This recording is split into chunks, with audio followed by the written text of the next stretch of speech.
Okay, இன்னைக்கு இப்போ பார்க்க போகிறது வந்து இமேஜ் கமாண்ட். ஸோ இமேஜ் அப்படின்னா இப்போ நார்மலாக ஐஎம்ஜி டேக் யூஸ் பண்ணி உங்களுக்கு இமேஜ் இன்சர்ட் பண்ண தெரியும். ஐஎம்ஜி சர்ச்சிங் போட்டு எந்த ஃபைல் வேணுமோ அந்த ஃபைல் நீங்கள் மென்ஷன் பண்ணிக்குவீங்க. சப்போஸ் நான் ஏதோ ஃபைல் இங்கே எடுத்துருக்கேன், இங்கேருந்து எடுத்துக்கிறேன். ஸோ இந்த ஃபைல் அப்படின்னு கொடுத்து லொக்கேட் பண்ணிட்டேன்.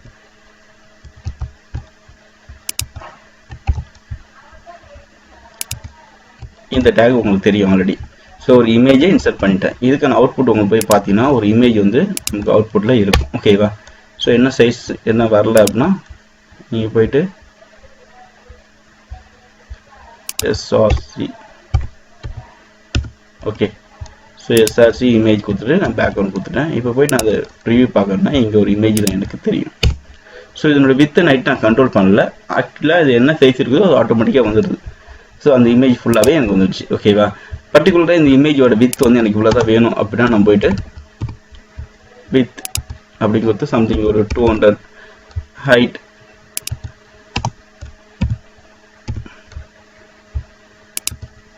ஒரு 500 அப்படி கொடுத்துட்டுன்னு வச்சுக்கலாம். இப்போ என்ன நடக்கும் அப்படின்னா இது பிக்சல் யூஸ் பண்ணிங்க.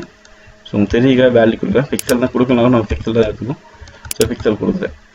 இப்போ போய் பார்த்தோன்னா அந்த இமேஜோட வித் அண்ட் ஹைட்டு மாறி போயிருக்கும். அப்போ இமேஜை கொலாப்ஸ் ஆன மாதிரி இருக்கும் நமக்கு. ஓகே, அப்போ இமேஜோட வித் அண்ட் ஹைட்டு நம்ம மோஸ்ட்லி நம்ம கண்ட்ரோல் பண்ணக்கூடாது. நமக்கு இமேஜ் அந்த கரெக்டான எக்ஸாக்ட் வித் நீங்கள் பெயிண்டில் ஓப்பன் பண்ணி அந்த வித் அண்ட் ஹைட் எவ்வளோ தெரிஞ்சுன்னா அதை பண்ணிக்கலாம். பட் இப்படி தெரியாமல் நம்ம இமேஜோட சைஸை கண்ட்ரோல் பண்ணக்கூடாது. ஸோ அப்போ என்ன பண்ணணும்னா ஸ்க்ரீனோட சைஸை நம்ம கண்ட்ரோல் பண்ண ஸ்க்ரீனோட சைஸ் தாழ்ந்த மாதிரி இமேஜோட சைஸ் கம்மியாகணும் அப்படின்ற மாதிரி செட் கொண்டு வரலாம். ஆக்சுவலி ஸ்க்ரீனோட சைஸ் தாழ்ந்த மாதிரி அந்த இமேஜோட சைஸை நம்ம ஆல்ரெடி செட் பண்ணி வச்சுக்கலாம். ஸோ அதுக்கான மெத்தட் தான் நம்ம பார்க்க போகிறோம். இது புரியுதுல உங்களுக்கு? ஃபஸ்ட்டு இது நார்மலாக இமேஜ் இன்சர்ட் பண்ணுறோம். இமேஜ் இன்சர்ட் பண்ணாமல் வித் அண்ட் ஹைட் கொடுக்காம நார்மலாக வந்துடும். பட் நமக்கு பர்டிகுலராக இவ்வளோ வித் இவ்வளோ ஹைட் கொடுத்தோன்னா நம்ம இமேஜோட ஷேப்ஸே நமக்கு மாறிடும். பட் இது இப்படி இல்லாமல் ஒவ்வொருத்தவங்க இப்போ நீங்கள் பார்க்குற ஒரு இந்த உங்களுடைய வெப்பேஜை வந்து ஒருத்தவங்க சின்ன மொபைலில் பார்ப்பாங்க, சப்போஸ் பெரிய மொபைலில் பார்ப்பாங்க, இல்லை பெரிய டிவியில் கூட நம்ம பார்க்க முடியும். பட் அவங்களுக்கு பார்க்குற மாதிரி அவங்க என்ன சைஸ் ஸ்க்ரீன் யூஸ் பண்ணுறாங்களோ அதுக்கு தகுந்த மாதிரி இமேஜஸ் நமக்கு டிஃப்ரெண்ட்டாக காமிக்க முடியும். ஸோ அதுதான் இந்த மெத்தட் பண்ண போகிறோம். அதுக்கு என்ன பண்ண போகிறோம் அப்படின்னா இந்த மெத்தட் நம்ம யூஸ் பண்ணுறது அவாய்ட் பண்ணணும். அதுக்கு தான் பிக்சர் அப்படின்ற ஒரு மெத்தட் யூஸ் பண்ணுறோம். இதை யூஸ் பண்ணக்கூடாது. ஏன் யூஸ் பண்ணக்கூடாதுன்னு சொல்கிறேன்னா, ஸோ இப்போ டிஃபால்ட்டாகவே நீங்கள் வித் கொடுக்க சப்போஸ் இதை கொடுத்து ஹைட்டை கொடுக்கலன்னு வச்சுங்களேன், வித் அண்ட் ஹைட் கொடுக்கல. இப்போ என்ன நடக்கும் அப்படின்னா நீங்கள் வந்து அவங்க சின்ன டிவைஸாக இருந்தாலும் உங்கள் ஆட்டோமேட்டிக்காக அது என்ன சைஸ் இமேஜோ அந்த பர்சன்டேஜ் எடுத்துக்கும். சப்போஸ் பெரிய டிவைஸ் இருந்தாலும் அந்த பர்சன்டேஜ் எடுத்துக்கும். ஓகேவா? ஸோ டோட்டலாகவே அந்த இமேஜோட சைஸ் என்னவோ அது ஆட்டோமேட்டிக்காக அந்த பிக்சல் அந்த இமேஜோட ஒரிஜினல் சைஸ் என்னவோ அது ஆட்டோமேட்டிக்காக அங்கே எடுத்துக்கும். ஸோ அது மாதிரி எடுத்துக்கலாம். நமக்கு வந்து ஸ்க்ரீனுக்கு வந்து சப்போர்ட் பண்ண நிறைய ப்ராப்ளம் வரும். ஓகே, பெருசாக ஸ்க்ரீன் இமேஜஸ் வரும் சம்டைம். ஓகேவா? ஸோ அப்போ அது மாதிரி அதை அவாய்ட் பண்ணுறதுக்காக என்ன பண்ணுறோம், நம்ம பிக்சர் அப்படின்ற ஒரு கான்செப்ட் யூஸ் பண்ணுறோம். இந்த பிக்சர் கான்செப்ட் யூஸ் பண்ணும்போது என்ன ஆகுனா, ஸோ இங்கே ஸ்க்ரீனோட வித்து வந்து மினிமம் எனக்கு 800 பிக்சல் அந்த ஸ்க்ரீனோட வித்து. ஆக்சுவலாக வந்து அந்த ஸ்க்ரீனோட 800 பிக்சல் மொத்தமாக அந்த ஸ்க்ரீன், அதாவது சின்ன மொபைல் ஸ்க்ரீனாக இருக்கலாம், இல்லை பெரிய டச் ஸ்க்ரீனாக இருக்கலாம். ஓகேவா? ஸோ எவ்வளோ பெரிய ஸ்க்ரீனாக தான் மினிமம் எனக்கு 800 பிக்சல் இருந்தால் எனக்கு இந்த இமேஜை ஷோ பண்ணி காமி. அந்த இமேஜ் வந்து அதுக்கு தகுந்த மாதிரி நான் செட் பண்ணி வச்சுருக்கேன். ஆக்சுவலி இந்த சைஸ் தான் இமேஜ் அப்படின்றது எனக்கு தெரியும். ஸோ நல்ல பெரிய இமேஜ் இது ஒன்று எந்த 800 பிக்சல் எனக்கு சப்போர்ட் பண்ணணும் அப்படின்னா என்னோடய வித்து மேக்ஸிமம் வந்து நமக்கு சப்போர்ட் பண்ணுற மாதிரி இருக்கும் அப்படின்னா 800 பிக்சல் ஒரு இமேஜ் வச்சுட்டேன். தென் ஸ்க்ரீனோட சைஸ் எனக்கு என்னவா மினிமம் வந்து ஒரு 465 பிக்சலில் இருந்தால் எனக்கு இந்த இமேஜை ஷோ பண்ணி காமி. ஸோ ஸ்க்ரீனோட சைஸ் சப்போஸ் சின்ன ஸ்க்ரீன் வச்சுருக்காங்க, அவர் ஜியோ மொபைல் வச்சுருக்காரு, அவருக்கு நீ இந்த மொபைல் இந்த ஸ்க்ரீன் நார்மலாக நீ கொடுத்துட்டுனா டிஃபால்ட்டாக கொடுத்துட்டுனா என்ன ஆகுனா அவரால் ரொம்ப பெருசாக இமேஜ் இருக்கும், தள்ளி பார்க்குற மாதிரி இருக்கும். ஸோ அப்போ அவர் பார்க்கக்கூடாது. அந்த ஸ்க்ரீன் தகுந்த மாதிரி ஆட்டோமேட்டிக்காக என்ன ஆகிடும், அந்த இமேஜ் வந்து சின்ன இமேஜ் நான் வேறு இமேஜ் கூட கொடுக்கலாம், அதே இமேஜ் சின்னதாக வச்சு கூட நம்ம கொடுத்துக்கலாம். ஸோ அந்த இமேஜ் சப்போர்ட் பண்ணலாம். அந்த இமேஜை நம்ம வித் அண்ட் ஹைட் கண்ட்ரோல் பண்ணுறோம். ஆல்ரெடி நம்ம ஃபோட்டோஷாப் இல்லை பெயிண்ட் தெரிஞ்சுன்னா அந்த இமேஜோட வித் அண்ட் சைஸ் கரெக்ட் பண்ணி தான் இங்கே வந்து கொடுக்கணும். ஸோ ஒரே இமேஜ் வந்து 3 டைப் ஆஃப் சைஸில் கன்வெர்ட் பண்ணிக்கலாம்.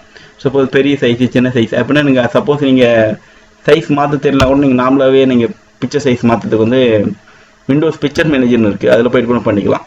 இப்போ வந்து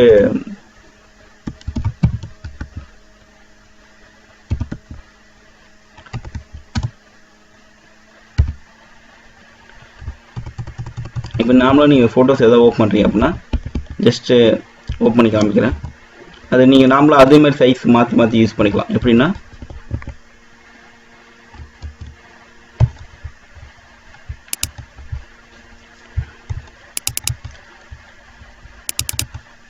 இப்போ பிக்சரில் நம்ம ஒரு பிக்சர் செலக்ட் பண்ணிட்டோம். இப்போ இந்த பிக்சர் செலக்ட் பண்ணி ரைட் கிளிக் பண்ணிட்டு ஓப்பன் வித் அப்படின்னு இருக்கும். ஸோ ஓப்பன் வித் அப்படின்னா என்னோடய ரியல் சைஸ் நமக்கு வந்துடும். ஸோ ஓகே, ஸோ நான் வேறு ஃபோட்டோ ஓப்பன் பண்ணிக்கிறேன். சரி okay, right click open with picture Windows picture manager இருக்கும், அதை பிக் பண்ணுங்கள். ஸோ இப்போ பார்த்தீங்கன்னா என்னுடைய சைஸ் எவ்வளோன்னு காமிக்க பாருங்கள். எவ்வளோ காமிக்குது? 1280 × 72 பிக்சல். ஓகேவா?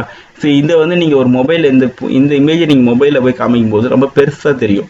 பட் அப்போ அதனோட சைஸை குறைக்கணும் அப்படின்னா எடிட் பிக்சர் அப்படின்னு ஒரு ஆப்ஷன் இருக்கும். இங்கே போய் ரீசைஸ் அப்படி இருக்கும், அதை பிக் பண்ணிட்டு நமக்கு என்ன சைஸ் வேணுமோ இங்கே மாற்றிக்கலாம். இங்கே இருக்குது பாருங்கள். ஸோ இந்த சைஸுக்கு தகுந்த மாதிரி நம்ம அந்த பிக்சரை சேஞ்ச் பண்ணிக்கலாம். இப்போ ஆட்டோமேட்டிக்காக சைஸ் வந்து மாறிடும். ஸோ இந்த மாதிரி சைஸ் இமேஜ் சைஸ் சின்னதாக்கி பெருசாகி டிவைஸுக்கு தகுந்த மாதிரி ஒரே இமேஜை நீங்கள் 3 வேரியண்ட்டாக ஸ்டோர் பண்ணிக்கணும்.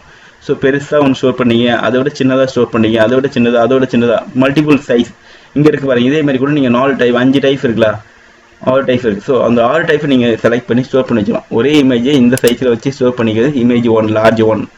அடுத்து வந்து இமேஜ் 2, இமேஜ் 3 அப்படி சொல்லிட்டு நீங்கள் இப்போ ஓகே பண்ணுறீங்க. ஃபஸ்ட்டு பெரிய சைஸ் வச்சு ஓகே பண்ணி நீங்கள் போய்ட்டு சேவ் ஆஸ் அப்படின்னு கொடுத்து இங்கே ஒரு ஃபோல்டு கூட போட்டு சப்போஸ் 1 அப்படின்னு கொடுத்தா பெரிய இமேஜ் அப்படி சேவ் பண்ணுறீங்க. அடுத்து என்ன பண்ணுறீங்க, நீங்கள் போயிட்டு 2வது சர்ச் வச்சுட்டு ஓகே பண்ணிட்டு மறுபடியும் நீங்கள் போய் சேவ் ஆஸ் போய் கொடுத்துட்டு இது செகண்ட் இமேஜ், அதோட சின்ன இமேஜ். ஸோ அதோட சின்னதாக்கணும் அப்படின்னா தேர்டு. ஓகே, இங்கே போயிட்டு சேவ், இந்த இமேஜ் பேர் வந்து தேர்ட். அப்போ 1 2 3 4 அது மாதிரி நிறையா நீங்கள் சைஸ் வந்து கன்வெர்ட் பண்ணிக்கலாம். மேக்ஸிமம் அந்த 6 மாடல்ஸ் இருக்குது, நீங்கள் இதை கன்வெர்ட் பண்ணிக்கலாம். இப்போ வந்து நம்ம ஸ்க்ரீனோட சைஸ் போது அவங்க பெரிய டிவைஸில் பார்க்குறாங்க அப்படின்னா எனக்கு பெரிய ஃபோட்டோவை காமிக்கணும், சின்ன ஸ்க்ரீன் டிவைஸில் பார்க்கணும் சின்ன ஃபோட்டோவை காமிக்கணும். அப்போ நீங்கள் என்ன பண்ணீங்க, இந்த கான்செப்டை யூஸ் பண்ணி இங்கே போயிட்டு 1.jpg அடுத்தது 2.jpg. சப்போஸ் அது வந்து அதோட ரொம்ப சின்ன மொபைலாக இருக்குது அப்படின்னா நம்ம 3.jpg அப்படின்னு கொடுத்துக்கலாம். ஓகேவா? ஸோ அந்த ஃபைல் நேம் ஓகேவா, அந்த ஃபைல் அட்ரஸ் போட்டு நீங்கள் மென்ஷன் பண்ணிக்க வேண்டாம். அப்போ ஃபஸ்ட்டு ஃபைல் சப்போர்ட் பண்ணணும், அப்படி இல்லைன்னா செகண்ட் ஃபைல், அப்படி இல்லைன்னா தேர்ட் ஃபைல். ஓகேவா? ஸோ இந்த மெத்தட் தான் பண்ணி வச்சுருக்கேன். இப்போ பார்த்தீங்கன்னா ஸ்க்ரீனர் வித் 800 பிக்சல் இருந்தால் நமக்கு இந்த ஃபோட்டோ சப்போர்ட் பண்ணும். சப்போஸ் ஸ்க்ரீனர் வித் 465 இருந்தால் இந்த ஃபோட்டோ வரும். ஸோ ஸ்க்ரீனர் வித் அதோட கம்மியாக இருக்குது அப்படின்னா இந்த ஃபோட்டோ வந்துடும். ஸோ அப்படியும் ஃபோட்டோ எதுவுமே இந்த ஃபோட்டோஸ் நமக்கு இல்லை லொக்கேஷன் தான் இந்த ஃப்ளவர் அப்படின்றத அங்கே காமிக்கும். இது வந்து ஆட்டோ வித் வந்து வந்துடும். ஆட்டோ வித்னா என்ன அர்த்தம், ஆட்டோமேட்டிக்காக வந்து அந்த டிவைஸுக்கு தகுந்த மாதிரி வித் வந்து செட் பண்ணிக்கும். அதுக்காக தான் ஆட்டோ வித் அப்படின்னு கொடுத்துட்டேன். அது ஸ்டைல் வந்து ஆட்டோ வித் கொடுத்துட்டேன். ஓகேவா? ஸோ இப்போ போயிட்டு நீங்கள் இந்த வெப்பேஜ் நான் பார்க்குறேன் பாருங்கள். இப்போ பார்த்தீங்கன்னா இது ஃபஸ்ட்டு பேஜ், அதாவது பெரிய ஸ்க்ரீனாக தான் இந்த ஃபோட்டோ காமிக்கும்.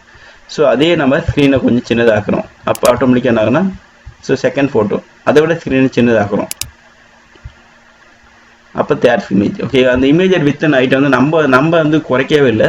பட் இமேஜோட டிஃபால்ட்டாக அது என்ன வித்தோ அது ஆட்டோமேட்டிக்காக எடுத்துக்கும். ஓகேவா? ஸோ அதை பேஸ் பண்ணி நம்ம மேனில் வந்து வித் அண்ட் ஹைட் கொடுக்கக்கூடாது, அதுக்காக தான் நான் சொன்னேன் இந்த மெத்தட். ஓகேவா? அப்போ இதை யூஸ் பண்ணிங்க ஒரு இமேஜ் வந்து ஒரே இமேஜை கூட யூஸ் பண்ணலாம், வேரியபிள் இமேஜ் கூட நீங்கள் யூஸ் பண்ணிக்கலாம். ஓகேவா? ஸோ இது மாதிரி நீங்கள் ஒரே இமேஜ் ஸோ அந்த லொக்கேஷனில் மாறிட்டே இருக்கும், அந்த ஸ்க்ரீனோட சைஸ் அந்த மாதிரி மாறும். ஓகேவா? ஸோ நீங்கள் பிக்சரை யூஸ் பண்ணி உங்கள் ஸ்க்ரீன் சைஸை மாற்றி பாருங்கள். இல்லை டிவைஸில் மொபைல் டிவைஸில் அதே நீங்கள் கோடிங் அதே ஃபைல் நீங்கள் இப்போ மொபைலில் பார்க்கும்போது ஒரு மாதிரியாக இருக்கும். ஸோ அதே ஸ்க்ரீனில் டிவியில் பார்த்தீங்கன்னா ஒரு மாதிரியாக இருக்கும். அது மாதிரி நீங்கள் இந்த மாடலில் டிசைன் பண்ணிக்கலாம். ஓகேவா? ஓகே, இது புரியுதா? பிக்சர் அப்படின்னா நம்ம சோர்ஸ் ஆஃப் இமேஜ் நீங்கள் இது மாதிரி எத்தனை ஃபைல் வேணால் டிக்ளேர் பண்ணிக்கலாம். ஓகேவா? சோர்ஸ் ஆஃப் இமேஜ்னா இந்த சைஸுக்கு எனக்கு இந்த இமேஜ் வரணும், இந்த சைஸுக்கு இந்த இமேஜ் வரணும்னு சொல்லிட்டு சொல்லிக்கலாம். சப்போஸ் ஃபைனலாக நீங்கள் இதை டிக்ளேர் பண்ணுங்க. இந்த ஃபைனல் டிக்ளரேஷன் என்னென்னா, சப்போஸ் எந்த இமேஜும் அந்த ஸ்க்ரீனோட சைஸ் செட் ஆகலை அப்படின்னா இந்த இமேஜை எடுத்துக்கணும். ஸோ அதுவே ஆட்டோ வித் வந்து ஆட்டோவாக எடுத்துக்கணும் அப்படின்னு கொடுத்துங்க. ஆட்டோனா நார்மலாக டிஃபால்ட்டாகவே எடுத்துக்கோது. சரி, ஓகே, பிக்சர் ஓகே.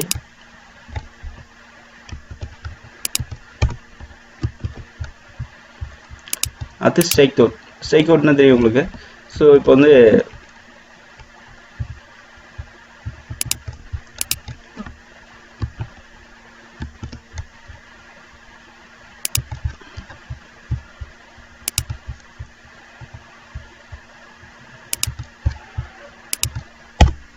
இங்கே பாருங்க. ஓகேவா? ஸோ இது மாதிரி அடித்த மாதிரி காமிக்கல, அதான் ஸ்ட்ரைக் அவுட் பண்ணுறது. எஸ் அப்படின்னு கொடுத்தா போகும். ஸோ ஸ்ட்ரைக் அவுட் ஆகிடும்.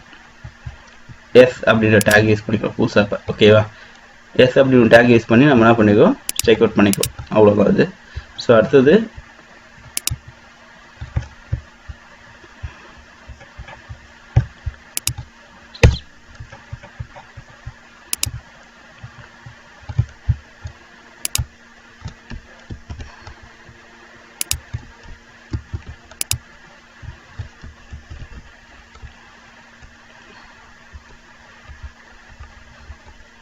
ஓகே, இப்போ சாம்ப் அப்படி சொல்லிட்டு ஒரு டேக் இருக்குது.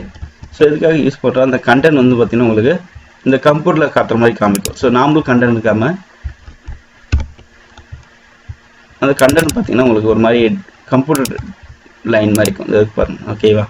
ஸோ இதுதான் சாப் கண்டென்ட், ஓகேவா. அப்படி இதுக்குள்ளே நீங்கள் சாப் கொடுத்துட்டு அதுக்குள்ளே ஏதாவது வேட் பண்ணிங்கன்னா அந்த வேர்டு வந்து நமக்கு எஸ்ஏபி அப்படின்னு கொடுத்துட்டு அதுக்குள்ளே வேர்ட் டைப் பண்ணுறீங்க. பட் அந்த வேர்டு அவுட்புட் எப்படி வரும்னா அந்த கம்ப்யூட்டர் கோடில் பார்த்தா எப்படி இருக்குமோ ஸோ அது மாதிரி இருக்கும். நீங்கள் பாருங்கள், அவுட்புட் பார்த்தா தெரியும் உங்களுக்கு. ஸோ நார்மல் டெக்ஸ்ட் மாதிரி இருக்காது, இது மாதிரி இருக்கும், ஓகேவா.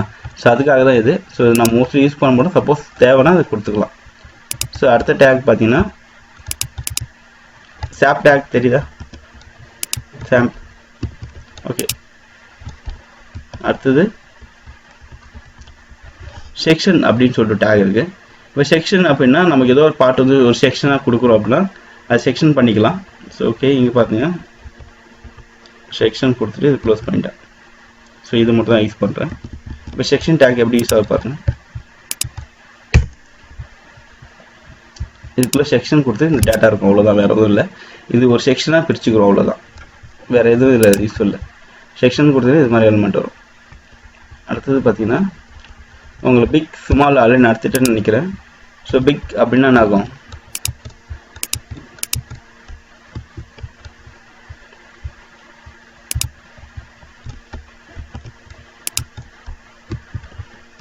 Big and small. ஸோ இப்போ ரெட் கலர் வந்து அந்த டேக் நீங்கள் யூஸ் பண்ணக்கூடாதுன்னு அர்த்தம்.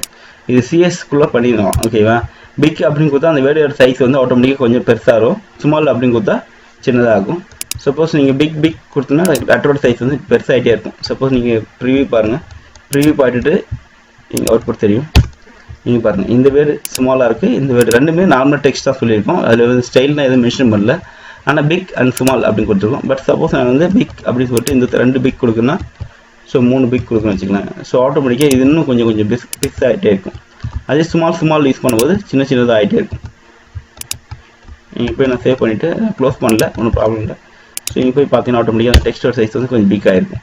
ஸோ பிக் கொடுக்கும்போது அந்த லெட்டர் சைஸ் சின்னதாகும். அது ஸ்மால் பண்ணும்போது அந்த லெட்டர் சைஸ் சின்னதாகும். ஸோ ஏதோ ஒரு பேர் உங்களுக்கு ஸ்மால் பண்ணி காமிக்கணும் அப்படின்னா ஸ்மால் டேக் யூஸ் பண்ணிங்க. சப்போஸ் பிக் பண்ணால் பிக் டேக் யூஸ் பண்ணிங்க. ஸோ இதோட யூஸ் அவ்வளோதான், big and small.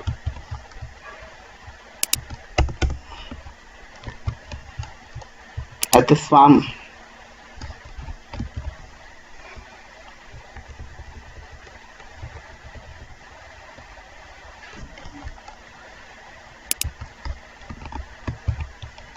Okay, ஸ்வாம் content பார்க்க போகிறோம்.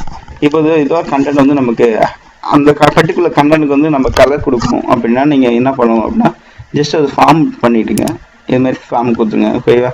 ஸோ அதுக்கப்புறம் நம்ம ஸ்டைலில் போய்ட்டு அதுக்கு பண்ணிக்கலாம். இங்கே போய் ஸ்டைல் அப்படின்னு கொடுத்துட்டு ஸ்டைல்குள்ளே போய்ட்டு ஃபார்மோட ஃபாண்ட் வந்து இட்டாலிக்காக இருக்கணும், அதனுடைய கலர் வந்து இந்த கலர் இருக்குன்னு கொடுத்துட்டேன். ஸோ ஆட்டோமேட்டிக் இந்த ஃபார்முக்குள்ளே இருக்க கேரக்டர் வந்து இது மாதிரி வந்துடும். அப்படி இல்லாட்டி இன்னொரு மெத்தடில் நீங்கள் ஃபார்ம் கலர் கொடுக்கலாம். இப்போ அந்த டெக்ஸ்ட்டுக்கு முன்னாடி ஃபார்ம் கொடுத்துட்டு அதிலே ஸ்டைலை நீங்கள் இன்க்ளூட் பண்ணிக்கலாம். தனியாக போய்ட்டு நீங்கள் சிஎஸ் பண்ணாமல் ஸோ இங்கே ஸ்டைல் கொடுத்துட்டீங்களே. இப்போ இங்கே ஃபார்ம்னு ஒன்று க்ரியேட் பண்ணிக்கிறீங்க. அந்த ஃபார்மோட டேகுக்கு என்ன பண்ணுறீங்க, அந்த ஃபாண்ட்டோட ஸ்டைல் வந்து இட்டாலிக்காக இருக்கணும், கலர் வந்து இதாக இருக்கணும். இதில் வந்து நிறைய கண்டிஷன் இருக்குது. நீங்கள் கலரு ஃபாண்ட்டோட கலர்ஸ் மாற்றிட்டீங்க, வேறு ஒன்று ஃபாண்ட்டோட சைஸ் மாற்றலாம். ஓகே, இப்போ நிறைய சேஞ்சஸ் நீங்கள் பண்ண முடியும். பட் சும்மாலாம் 2 சேஞ்சஸ் மட்டும் இதில் கொடுத்துருக்காங்க. ஸோ இந்த ஃபார்ம் அப்படின்னா இது ப்ளூ கலரில் இருக்கும். ஸோ ப்ளூ கலர் இருக்காது, நான் இங்கே என்ன கலர் கொடுத்துருந்தா அந்த கலர் இருக்கும், ஓகேவா. ஸோ க்ரீன் கலர் கொடுத்துருக்கேன், அந்த கலர் வரும். ஸோ அடுத்தது பார்த்தீங்கன்னா சப்போஸ் ஒரு டேக்குள்ளாரே டேரெக்டாகவே இந்த டேரெக்டாக ஃபார்ம் சொல்லிட்டு போட்ட டைம் ஆகல, அங்கே மேலே போய் ஸ்டைல் சொல்லணும். அப்போ இதுலேயே நம்ம என்ன பண்ணிடலாம், ஃபார்ம் ஸ்டைல் அப்படின்னு கொடுத்துட்டு இங்கேயே நம்ம டிக்ளேர் பண்ணிக்கலாம். அது என்ன கலர் வேணும், என்ன ஃபாண்ட் வேணுன்றதை டிக்ளேர் பண்ணிக்கலாம். ஸோ இதுக்கான அவுட்புட் நமக்கு கிடைக்கும். ஸோ இங்கே போய் பார்த்தீங்கன்னா இங்கே பாருங்கள், இது டார்க் க்ரீன் கொடுத்துருக்கேன். இதுக்கு வந்து அந்த ப்ளூ கலருக்குள்ள வேறு கலர் கொடுத்துருக்கேன். சப்போஸ் ப்ளூ கலர் வேணாலும் நீங்கள் ப்ளூ கலர் கொடுத்துங்க. இங்கே போயிட்டு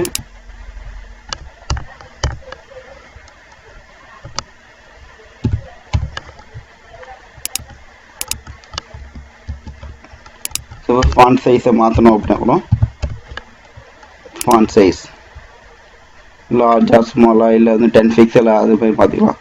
ஸோ லார்ஜ் அப்படின்னு கூட கொடுத்துக்கிறேன். ஸோ இப்போ போய் பார்த்தா உங்களுக்கு ஆட்டோமேட்டிக்காக ஃபாண்ட்ஸ் அந்த அதுக்குள்ளே ஃபாண்ட் சைஸும் மாறி இருக்கும். ஸோ அதனுடைய கேரக்டரில் மாறி. சப்போஸ் நீங்கள் சைஸ் ஒன்று மென்ஷன் பண்ணிங்க, இங்கே போய்ட்டு எனக்கு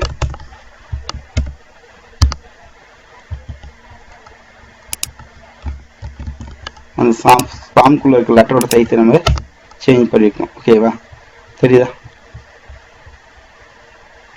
இங்கே பார்த்தீங்கன்னா நம்ம இங்கே ஃபார்முக்கு ஒன்று தான் மாற்றணும், பட் இதனுடைய சைஸு மாறுது பாருங்கள். ஏன்னா நம்ம ஸ்பாம்ன்ற ஒரு இதுக்குள்ளே யூஸ் பண்ணுற எல்லாத்துக்குமே நம்ம என்ன சொல்லிட்டோம், இங்கே சைஸ் சொல்லிட்டோம். ஓகே, ஆக்சுவலாக நம்ம ஸ்பாம் எங்கெல்லாம் யூஸ் பண்ணுறோமோ அங்கே எல்லாமே இந்த ஸ்டைல் வந்து அப்ளை ஆகும். ஓகேவா, கலர் இங்கே ஸ்பாமில் ஆக்சுவலாக வந்து நம்ம இங்கே ஃபார்முக்குள்ளே ப்ளூ கலர் கொடுத்துருக்கேன், ஆனால் இங்கே வந்து நான் வெரி ஸ்பாம் மட்டும் சொல்லியிருக்கேன். அப்போ என்ன ஆனால் இங்கே இருக்கிறது எல்லாத்தையும் இங்கே எடுத்துக்கும். பட் இங்கே வரும்போது இங்கே ஆல்ரெடி கலர் சொல்லிட்டேன், க்ரீன் கலர் சொல்லிட்டேன். ஆட்டோமேட்டிக் இந்த கலரை மட்டும் விட்டுட்டு மற்ற அங்கே இதை விட அங்கே எக்ஸ்ட்ரா என்ன நான் சொல்லிக்கணும் அந்த ப்ராப்பர்ட்டி எல்லாமே இங்கே எடுத்துக்கும். ஓகேவா, ஸோ எல்லா ப்ராப்பர்ட்டியும் அப்ளை ஆகாது. எது ஃபைனல் ப்ராப்பர்ட்டியோ அங்கே யூஸ் பண்ண என்ன ப்ராப்பர்ட்டி இருக்குதோ அது மட்டும் இங்கே எடுத்துக்கும். ஸோ இங்கே வந்து சைஸ் மட்டும் தான் எடுத்துக்கிச்சு. ஏன்னா சைஸ் மட்டும் ஏன் எடுத்துக்குது அப்படின்னா சைஸும் அண்டு ஃபேமிலியும் எடுத்துக்குது. ஆக்சுவலாக இட்டாலிக் கொடுத்துருக்குல அந்த ஃபேமிலி ரெண்டுமே எடுத்துக்குது. ஏன்னா இது ரெண்டு ஃபேமிலியும் இங்கே யூஸ் ஆகுது. ஓகே, இங்கேயும் நான் எதுவும் சொல்லலை. இப்போ இங்கே போல்டு தான் சொல்லியிருக்கேங்காண்டி இங்கே என்ன சொல்ல, நான் இங்கே சொன்ன ரெண்டுமே அதுக்குள்ளே நான் சொல்லலை. சப்போஸ் நான் அதுக்குள்ளார போயிட்டு இங்கே எனக்கு அந்த ஃபாண்ட் ஸ்டைல் வந்து வேறு மாற்றி கொடுத்துட்டேன்னா ஆட்டோமேட்டிக்காக எதுவும் ஆகிடும்.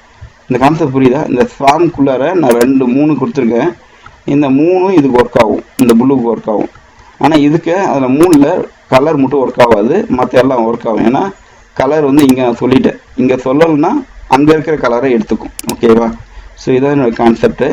அப்போ ஒவ்வொரு டெக்ஸ்டையும் நீங்கள் ஸ்பாம் பண்ணி அதுக்கு கலர் கொடுக்கும்போது யூஸ் பண்ணுற மெத்தட் தான் இது. அடுத்தது பார்த்தீங்கன்னா புரியாது ஸ்பாம் பண்ணுறது.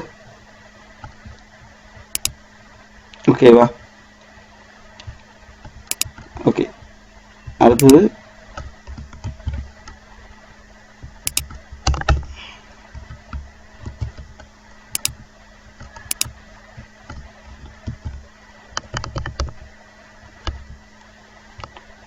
இது ஆல்ரெடி நடத்தியாச்சு நினைக்கிறேன், இப்போ தேவை நினைக்கிறேன்.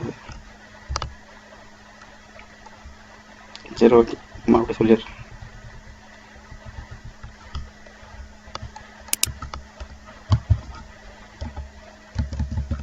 இப்போ பார்த்தோம்னா நம்ம இங்கே ஸ்டைல் ஷீட்டில் H1 கலருக்கு ஒரு ரெட்டு, அலைனுக்கு ஒரு சென்டர் கொடுத்துட்டேன்.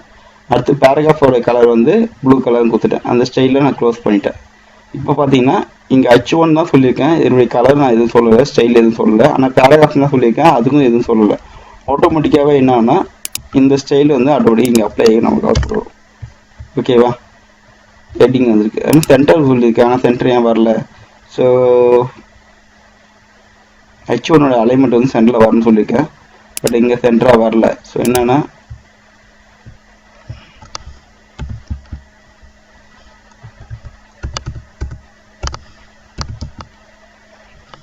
டெக்ஸ்ட் அலைன் சென்டர் கொடுக்கணும். ஸோ டெக்ஸ்ட் அலைன் சென்டர் கொடுத்துட்டேன். இங்கே போயிட்டு ரிஃப்ரெஷ் பண்ணுறேன். ஸோ ஆட்டோமேட்டிக்காகவே நீங்கள் H1 எங்கே யூஸ் பண்ணாலும் ஆட்டோமேட்டிக்காக அது சென்டராக தான் வரும். நீங்கள் H1 டேக் போட்டு எந்த எலமெண்ட் அடித்தாலும் உங்களுக்கு சென்டராக தான் வரும். அது மாதிரி இங்கே வந்து நீங்கள் அதனுடைய போல்டு, இட்டாலிக் இந்த பேராகிராஃப்குள்ளே யூஸ் பண்ணாலே எனக்கு அதனுடைய ஃபாண்ட் ஸ்டைல்,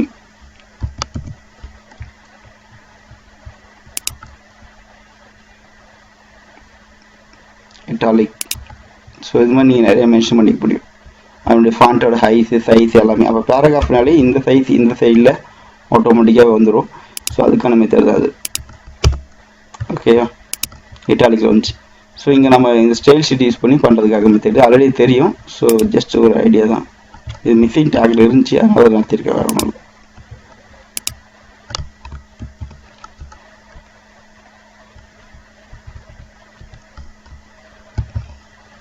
அடுத்து எஸ்விஜி டேக் அப்படி பார்க்க போகிறோம். எஸ்விஜி டேக்னா ஷேப்ஸ் நீங்கள் போடலாம், அது எப்படி பண்ணுறது பார்க்க போகிறோம். எஸ்விஜி டேக்ஸ் வந்து பார்த்தீங்கன்னா என்னென்ன போட முடியும், ஆப்ஜெக்ட் நீங்கள் HTML யூஸ் பண்ணி வரைய முடியும் அப்படின்னா.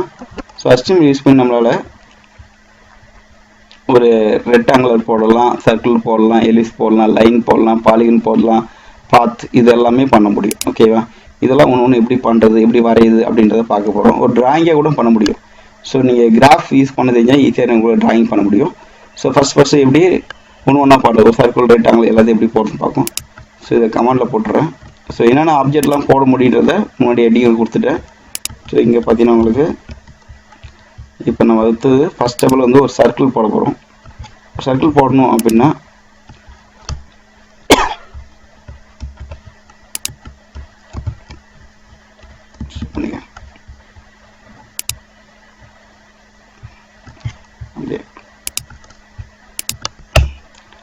ஓகே, ஸோ இந்த கண்டென்ட்லாம் ஃபுல்லாக ரிமூவ் பண்ணிடுறேன். ஃபஸ்ட்டு இந்த கண்டென்ட் வந்து நமக்கு இப்போ தேவையில்லை. ஸோ அதனால்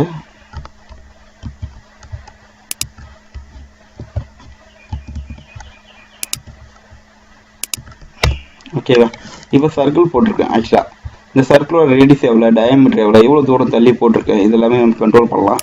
எப்படின்னா இப்போ சர்க்கிள் அப்படின்னு சொல்லிட்டு எஸ்விஜின்னு கொடுத்து மொத்தமாக எஸ்விஜி நம்ம எவ்வளோ ஏரியா ஆக்குபைட் பண்ணிக்க போகிறோம்.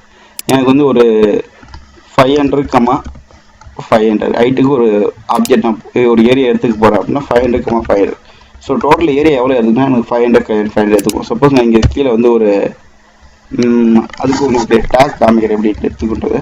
ஸோ ஓகே, இப்போ 500 ஏரியா எடுத்துக்குது. இப்போ 500னா இதில் 500 பிக்சல் எக்ஸ்லையும் இங்கேருந்து, அதாவது இங்கே ஜீரோலேருந்து ஸ்டார்ட் பண்ணி 500 பிக்சல் எக்ஸ்லையும் 500 பிக்சல் ஒயில் இதை ரைட் கிளிக் பண்ணிட்டு இன்ஸ்பெக்ட் எலிமெண்ட் கிளிக் பண்ணுங்க. ஸோ இங்கே காமிக்கும் எவ்வளோ எடுத்துக்குது அப்படின்றத நம்மளால் பார்க்க முடியும். ஸோ இங்கே கிட்ட பண்ணிங்கன்னா உங்களுக்கு லேஅவுட்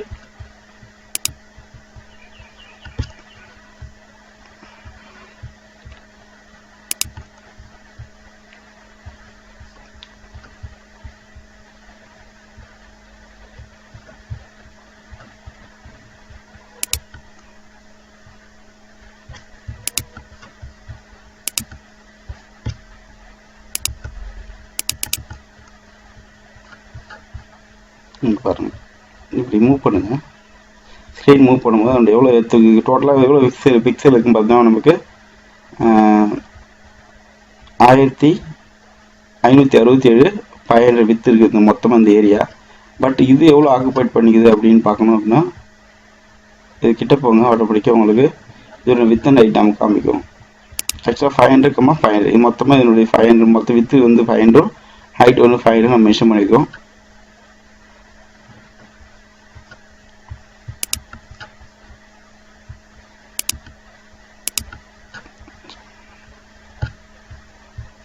சரி ஓகே, இங்கே வந்து பார்க்கலாம். ஸோ வித் அண்ட் ஹைட் 500 கொடுத்துட்டேன். இப்போ வந்து எக்ஸில் எங்கே ஸ்டார்ட் ஆகணும், எக்ஸ் மீன்ஸ் என்னென்னா, ஸோ இந்த வித்தில் வந்து மொத்தமாக 500 இருக்கா, அந்த 500ல் பாதி எவ்வளோ 250 அப்படி கொடுத்துட்டேன்.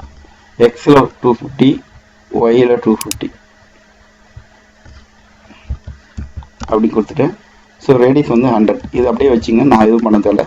ஸோ இப்போ என்ன நடக்கும் அப்படின்னா எக்ஸில் வந்து 250 ஆக்சுவலாக வந்து பார்த்தீங்கன்னா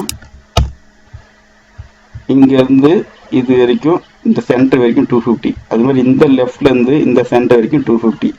ஸோ இதோட ரேடியஸ் வந்து 100. இதுதான் கான்செப்ட். அப்போ இந்த டாப்லேருந்து இது வரைக்கும் எவ்வளோ பிக்சல் எடுத்துக்குன்னா இந்த டாப்லேருந்து இந்த சென்டர் வரைக்கும் 250 பிக்சல், இந்த லெஃப்ட்லேருந்து இது வரைக்கும் 250 பிக்சல். சப்போஸ் இந்த சர்க்கிள் கொஞ்சம் டாப்பில் போகணும் எனக்கு அப்படின்னா ஸோ எதிரனா எனக்கு ஒய் ஆக்ஸ் இருக்குல்ல, அதனுடைய வேல்யூ சேஞ்ச் பண்ணிக்கிறேன். இப்போ வந்து 100 அப்படின்னு கொடுத்துட்டேன்.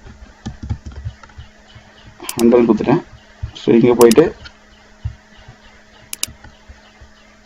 ரீஃப்ரெஷ் பண்ணுறேன். ஸோ இங்கே போய் பார்த்தீங்கன்னா உங்களுக்கு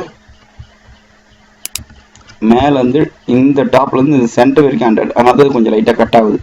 சப்போஸ் கொஞ்சம் மேலேருந்து கீழே இறக்கும், ஒரு 20 எக்ஸ்ட்ரா கொடுக்குறோம். ஏன்னா ரேடியஸே 100 கொடுத்துருக்கனால இப்போ ரேடியஸ் மீன்ஸ் என்னென்னா இந்த சென்டர்லேருந்து இந்த எண்டு வரைக்கும் 100. ஸோ அப்போ வந்து மறையுது. ஸோ இப்போ பார்த்தீங்கன்னா நம்ம 20 mm கொடுத்துட்டோம். அப்போ இங்கே இந்த டாப்லேருந்து இது சென்டர் வரைக்கும் 120, இதோட ரேடியஸ் வந்து 100. அப்போ மீதி 20 mm நமக்கு கேப்பாக கிடைக்குது.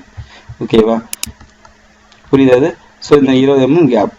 ஸோ அதே நாங்கள் இந்த சைடில் மூவ் பண்ணோன்னா இந்த சைடில் எனக்கு சப்போஸ் 120 அப்படி கொடுத்துருக்கீங்க. இப்போ ரீஃப்ரெஷ் பண்ணுங்கள். ஸோ இந்த சர்க்கிள் எங்கன்னா மேலேருந்து 120யும் கீழேருந்து 120யும் வந்திருக்கு. சப்போஸ் இதுக்குள்ளே நமக்கு கண்டென்ட் நம்ம எதாவது வேணுன்னா கூட நம்ம கண்டென்ட் பண்ணிக்கலாம். ஸோ இங்கே போயிட்டு நீங்கள் சர்க்கிள் அந்த எஸ்விஜி க்ளோஸ் பண்ணுறதுக்கு முன்னாடி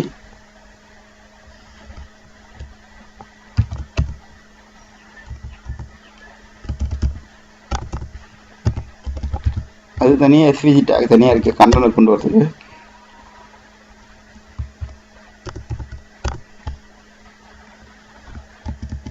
சரி ஓகே, தனியாக பண்ணி பார்க்கலாம். ஓகேயா, தனியாகவே நம்ம கண்டென்ட் உள்ளே கொண்டு வரலாம். அது ஒரு ஆப்ஜெக்ட்குள்ளே கண்டென்ட் கொண்டு வரதுக்கு ஆப்ஷன் தனியாக இருக்குது, அதை பார்க்கலாம் அப்புறமா.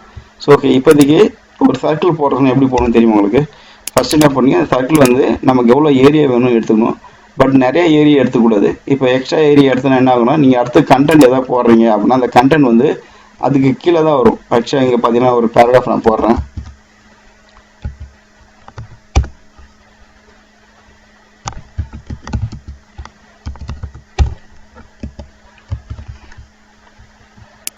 ஸோ இந்த கண்டென்ட் வந்து இது கீழே போடுறேன். ஆட்டோமேட்டிக்காக மேலேருந்து 500 பிக்சல் தள்ளி தான் டாப்லேருந்து 500 பிக்சல் எடுத்துக்கும். அதுக்கப்புறம் தான் வந்து உங்களுக்கு இங்கேயே அவ்வளோ தூரம் எடுத்துச்சு அப்படின்னா மேலேருந்து 500 பிக்சல் இடம் எடுத்துக்கும். ஓகே, எடுத்துக்கிட்டு அப்புறம் தான் கீழே கொடுக்கும். இதுதான் இந்த 500 பிக்ஸோட ஹைட்டு.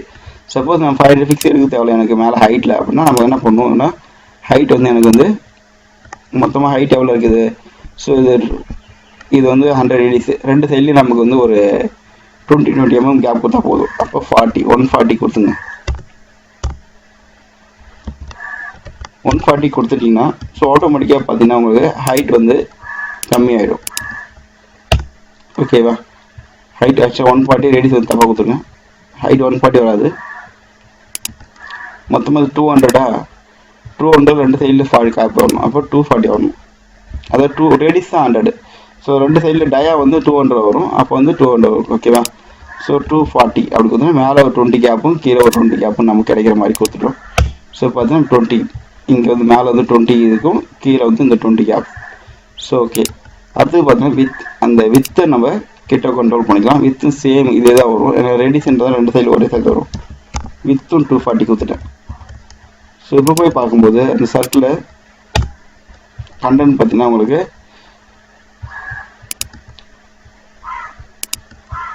ஓகேவா?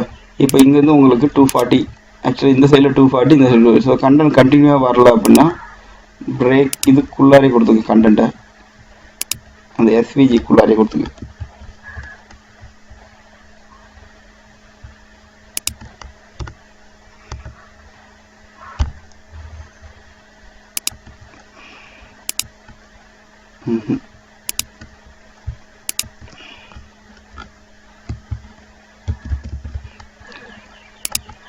அதை நீங்கள் டிவைட் அப்படின்னு சொல்லிட்டு ஒரு ஆப்ஷன் இருக்குது. அதை யூஸ் பண்ணி பண்ணும்போது உங்களுக்கு பக்கத்தில் கொண்டு வந்துடலாம். இப்போ பக்கத்தில் கொண்டு வர முடியுது. ஸோ இதுக்கு டிவைட் போட்டிங்கன்னா கரெக்டாக வந்துடும். சரி, ஓகே. இப்போ வந்து நீங்கள் இது மாதிரி ஒரு டெக்ஸ்ட்டை வந்து கொண்டு வரலாம். அப்போ இதனுடைய ஹைட்டை மாற்றணும்னா எப்படி மாற்றிங்க அப்படின்னா இதனுடைய ரேடியஸ் அப்படின்றது என்னென்னா மொத்தமாக வந்து சென்டர் வந்து எல்லா சைடு 200 இருக்கும். இப்போ ரேடியஸ் அப்படின்னா என்னன்னா அந்த டயாவில் பாதி தான் ரேடியஸ். இதான் ஒரு சர்க்கிள், இதில் பாதி தான் ரேடியஸ். ஓகேவா? ஸோ இங்கே மேலேருந்து 120 கொடுத்துருங்க, இங்கேருந்து 120 கொடுத்துருங்க அதனுடைய வேல்யூ. ஓகேவா? அது சிஎக்ஸ் அப்படின்னா சர்க்கிளோட சென்டரு, சர்க்கிளோட ஒய்எக்ஸ். ஸோ அடுத்து ரேடியஸ். ஸோ இதுதான் சர்க்கிள் போடுறதுக்கான மெத்தட். ஸோ இப்போ சர்க்கிள் போடணும்னா போடுவீங்களா உங்களுக்கு. ஸோ அதுக்கப்புறம் அதனுடைய வித் அண்ட் ஹைட்டு டார்க் அதெல்லாம் கலர்லாம் கொடுத்துக்கலாம். இங்கே ஸ்ட்ரோக்குனா சுற்றி வர லைன். சப்போஸ் சுற்றி வர ஸ்ட்ரோக்ஸ் வந்து எனக்கு ஒரு 10 mm ஸ்ட்ரோக் வேணும். சேவ் பண்ணுறேங்க. ஸோ 10 mm அவுட்டில் வரும். ஆக்சுவலாக நீங்கள் அந்த 20 mm விட்டிங்களே அதில் தான் அந்த 10 mm எடுத்துக்கும் ஸ்ட்ரோக். நீங்கள் போய் பார்த்தீங்கன்னா உங்களுக்கு சப்போஸ் நம்ம 25 mm கொடுக்குறோம் திக்னஸ். ஆக்சுவலாக நம்ம எவ்வளோ கேப் போட்டுருக்கோம், ரெண்டு சைடில் 25 mm தான் கேப் போட்டிருக்கோம். ஸோ 20 பிக்சல் தான் கேப் போட்டிருக்கோம். பட் இங்கே 25 பிக்சல் கொடுக்கும்போது அந்த சவுண்ட் வந்து கட் ஆகுது வாய்ப்பு இருக்குது. என்ன ரீசன் அப்படின்னா சவுண்டு கொஞ்சம் எக்ஸ்டெண்ட் பண்ணி பாருங்க எவ்வளோ கேப் இருக்குது. 20 40 கொடுத்துட்டேன். வித்து ஸ்ட்ரோக்கோட வித்து 40 கொடுக்குறேன். ஸோ சென்டராக வருது, அதனால் ஒன்றும் ப்ராப்ளம் இல்லை. இங்கே 60.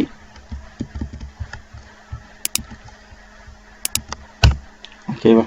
ஸோ நம்ம கட் ஆகுது. ஸோ அப்போ வந்து 60 போகும்போது கட் ஆகுது. அதாவது பாதி சைஸ்